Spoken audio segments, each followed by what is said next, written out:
Assalamualaikum warahmatullahi wabarakatuh dan salam sejahtera. Hari ini kita akan belajar tingkatan 4 bab 8 pengaruh pembaharuan dan pengaruh Islam di Malaysia sebelum kedatangan Barat. Di bawah tajuk kecilnya pengaruh Islam dalam politik. Baiklah, sebelum cikgu nak mengajar, cikgu nak minta semua guru dan pelajar-pelajar untuk subscribe video cikgu ni agar cikgu boleh menambah lagi tajuk-tajuk yang lain. Di bawah tajuk pengaruh Islam dalam politik ada dua perkara yang akan dipelajari. Yang pertama, pentadbiran, dan yang kedua, undang-undang ataupun perundangan. Okey, kita lihat satu persatu. Yang pertama, pentadbiran dulu.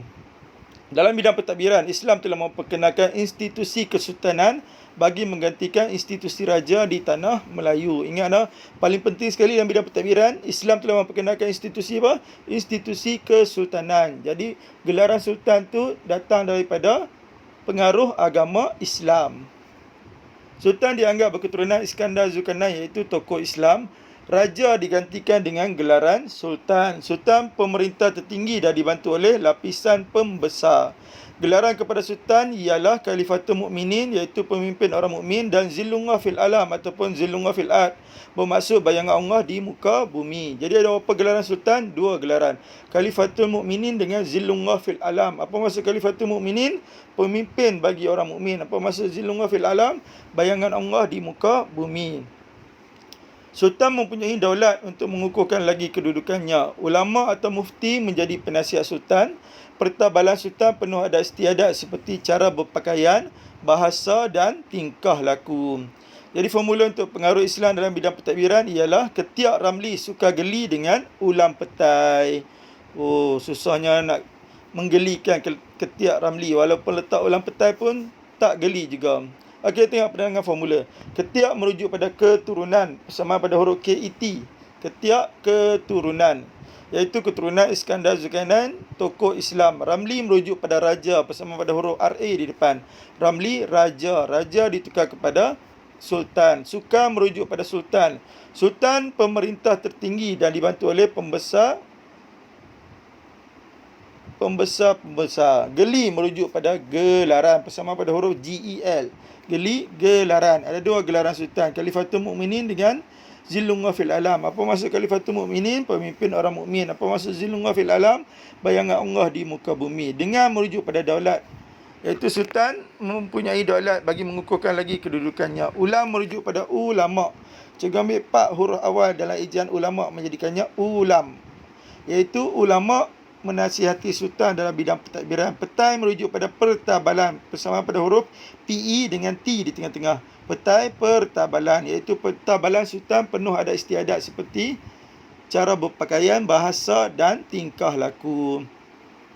Jadi apa formula pengaruh Islam dalam bidang pentadbiran? Ketiak ramli suka geli dengan ulam petai. Yang wajib apa dia?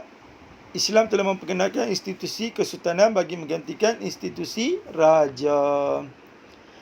Okey, kemudiannya dalam bidang perundangan.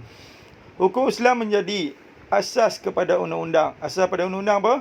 Hukum-hukum Islam. Undang-undang bertulis diperkenalkan, iaitu Undang-Undang Laut Melaka dengan Hukum Kanun Melaka. Baiklah, kita lihat satu persatu. Yang pertama, Hukum Kanun Melaka dahulu. Hukum Kanun Melaka menjelaskan tanggungjawab raja dan pembesar. Hukum Kanun Melaka ni cerita tentang di atas darat. Jadi atas darat paling berkuasa siapa? Raja. Dan raja dibantu oleh pembesar. Jadi Hukum Kanun Melaka ni menceritakan tentang tanggungjawab raja dan pembesar. Selain ada raja dengan pembesar, paling ramai sekali atas darat ni ada siapa? Ada rakyat. Rakyat ni lahir melalui institusi kekeluargaan. Jadi yang kedua, terdapat undang-undang kekeluargaan. Dan yang wajib, semua undang-undang wajib ada apa? Hukuman terhadap kesalahan jenayah. Jadi cikgu ulang balik . Hukum Kanun Melaka ni cerita tentang atas darat ke atas laut? Atas darat. Jadi paling berkuasa atas darat adalah Sultan dan dibantu oleh pembesar. Jadi undang-undang ni menceritakan tentang tanggungjawab raja dan pembesar. Atas darat paling ramai sekali siapa? Paling ramai mestilah rakyat. Rakyat ni lahir melalui institusi kekeluargaan. Jadi hukum Kanun Melaka juga mengandungi undang-undang kekeluargaan. Last sekali, semua undang-undang wajib ada hukuman terhadap kesalahan jenayah. Okey, seterusnya kita lihat Undang-Undang Laut Melaka. Kalau Hukum Kanun Melaka cerita tentang atas darat, Undang-Undang Laut Melaka mestilah cerita tentang laut. Di atas laut paling penting sekali, mula-mula kena ada apa? Ada kapal.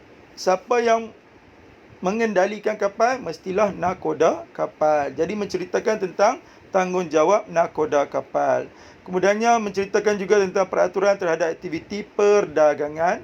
Dan last sekali, semua undang ada hukuman terhadap kesalahan jenayah. Jadi undang laut cerita tentang apa? Tanggungjawab nakoda kapal, peraturan terhadap aktiviti perdagangan dan hukuman terhadap kesalahan jenayah.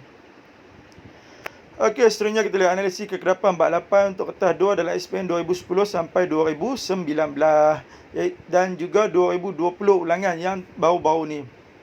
Warna oranye tu adalah SPM sebenar, warna kelabu bawah tu adalah SPM ulangan. Tengok, SPM sebenar baru sekali je ditanya daripada 10 tahun yang cikgu buat analisis, iaitu 2011 satu soalan je. Dan ni dah 2000 apa? 2020. Jadi tolong bagi perhatian yang sangat-sangat kerana tajuk ini berkemungkinan sangat besar akan naik sebab dah lama sangat dah tak tanya. Jadi tolong hafal semua tajuk-tajuk di dalam bab 8 tingkatan 4 ini. Wajib hafal.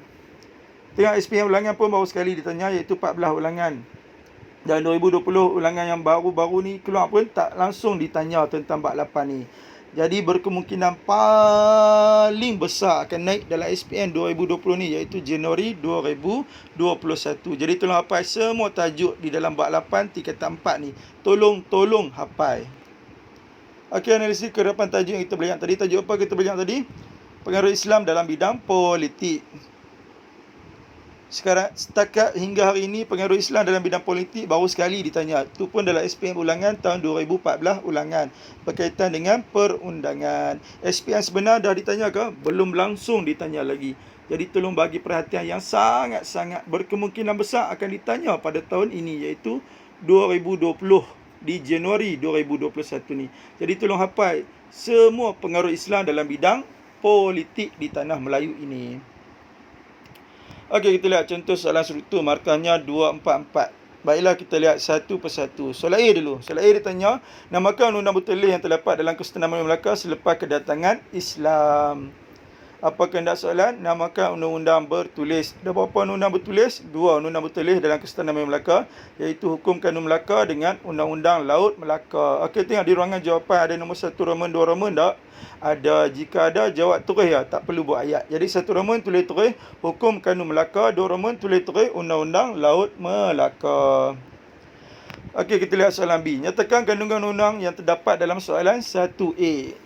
Undang-undang apa dalam soalan 1A tadi? Hukum Kanun Melaka dengan Undang-Undang Laut Melaka. Dia nak kandungan. Tengok, Hukum Kanun Melaka cerita tentang atas darat dan Undang-Undang Laut Melaka cerita tentang atas laut. Okey, tengok di ruangan jawapan. Soalan struktur ni ada nombor 1 Roman, 2 Roman tak? Tak ada. Jika tak ada, nak jawab macam mana? Kena jawab dalam bentuk ayat. Setiap ayat wajib ada apa? Ada pembuka pandainya. Jadi ambil balik pembuka soalan. Kandungan undang-undang yang terdapat dalam Hukum Kanun Melaka ialah menjelaskan tanggungjawab raja dan pembesar. Kedua, mengandungi undang-undang kekeluargaan. Manakala, ya, untuk membezakan Hukum Kanun Melaka dengan Undang-Undang Laut menggunakan perkataan manakala. Manakala undang-undang yang terdapat dalam Undang-Undang Laut Melaka ialah menceritakan tanggungjawab nakoda atau pengawal kapal. Kedua, peraturan terhadap aktiviti perdagangan. Ada lagi tak? Ada satu lagi, iaitu hukuman terhadap kesalahan jenayah. Okey, soalan C ditanya, apakah yang akan berlaku sekiranya sebuah negara tidak mempunyai undang-undang? Apa akan terjadi jika negara tiada undang-undang? Jadi tengok di ruangan jawapan soalan struktur ni ada nombor 1 Roman, 2 Roman tak? Tak ada. Jika tak ada, nak jawab macam mana? Kena jawab dalam bentuk ayat. Setiap ayat wajib ada pembuka pandainya. Jadi ambil balik pembuka soalan. Apa yang berlaku sekiranya sebuah negara tidak mempunyai undang-undang ialah negara menjadi tidak aman. Titik. Penanda wacana cikgu ajak guna number. Jadi kedua, kadar jenayah di dalam negara meningkat. Lepas kedua, ketiga, pemimpin mengamalkan rasuah dalam pentadbiran. Lepas ketiga, keempat, ekonomi negara akan merosot. Okey, baiklah kita lihat contoh soalan esei pula. Markahnya 488. Okey, kita lihat satu persatu. Soalan A dulu. Soalan A ditanya, kedatangan Islam telah memperkembangkan undang-undang bertulis. Jelaskan undang-undang tersebut. Ada berapa undang-undang bertulis? 2 undang-undang. Hukum Kanun Melaka dengan Undang-Undang Laut Melaka. Hukum Kanun Melaka cerita tentang atas darat. Undang-Undang Laut cerita tentang atas laut. Okey, soalan esei seperti biasa wajib ada pembuka. Jadi ambil bilik pembuka soalan sebelum nak jawab. Kedatangan Islam telah memperkembangkan undang-undang bertulis kerana wujud Hukum Kanun Melaka dan Undang-Undang Laut Melaka. Titik. Hukum Kanun Melaka menjelaskan tanggungjawab raja dan pembesar. Kedua, mengandungi undang-undang kekeluargaan. Manakala Undang-Undang Laut Melaka pula menceritakan tanggungjawab nakoda atau pengawal kapal. Kedua, peraturan terhadap aktiviti perdagangan. Okey, soalan B ditanya. Terangkan pengaruh Islam dalam sistem pemerintahan dan pentadbiran di tanah Melayu sebelum kedatangan Barat. Apakah anda soalan? Pengaruh Islam dalam pentadbiran. Ada formula tak? Ada. Yang wajib kena tulis apa dulu? Islam memperkenalkan institusi kesultanan menggantikan institusi raja. Formula dia apa? Ketiak Ramli suka geli dengan ulam petai. Okey, seperti biasa soalan esei wajib ada pembuka. Jadi ambil balik pembuka soalan. Pengaruh Islam dalam sistem pemerintahan dan pentadbiran di tanah Melayu sebelum kedatangan Barat ialah memperkenalkan institusi kesultanan menggantikan institusi raja di tanah Melayu. Titik. Penanda wacana cikgu ajak guna number. Jadi kedua, Sultan dianggap berketurunan Iskandar Zulkarnain iaitu tokoh Islam. Lepas kedua, ketiga, raja digantikan dengan gelaran sultan. Lepas ketiga, keempat, sultan pemerintah tertinggi dan dibantu oleh lapisan pembesar. Lepas keempat, kelima, gelaran kepada sultan iaitu Khalifatul Mukminin bermaksud pemimpin orang mukmin dan Zillullah fil alam bermaksud bayangan Allah di muka bumi. Lepas kelima, keenam, sultan mempunyai daulat untuk mengukuhkan lagi kedudukannya. Lepas keenam, ketujuh, ulama menjadi penasihat sultan. Dan ke-8, pertabalan sultan penuh adat istiadat seperti cara berpakaian, bahasa dan tingkah laku. Okey, akhir sekali kita lihat contoh soalan kebat. Pemerintahan yang adil menjamin kesejahteraan hidup rakyat. Buktikan pernyataan tersebut. Apakah anda soalan? Pemerintahan yang adil menjamin kesejahteraan hidup rakyat. Jadi soalan esei seperti biasa, ambil balik pembuka soalan. Pemerintahan yang adil menjamin kesejahteraan hidup rakyat kerana pemimpin akan mengutamakan kebajikan semua rakyat. Titik. Uraiannya hari ini dengan menyediakan kemudahan infrastruktur yang lengkap dan merancang program pembangunan membasmi kemiskinan rakyat. Contohnya memperkenalkan dasar pembangunan ekonomi ataupun rancangan pembangunan 5 tahun. Kesannya taraf hidup rakyat dapat ditingkatkan. Untuk soalan kebat seperti biasa, cikgu ajar mesti ada 4 perkara. Ada isi, ada huraian.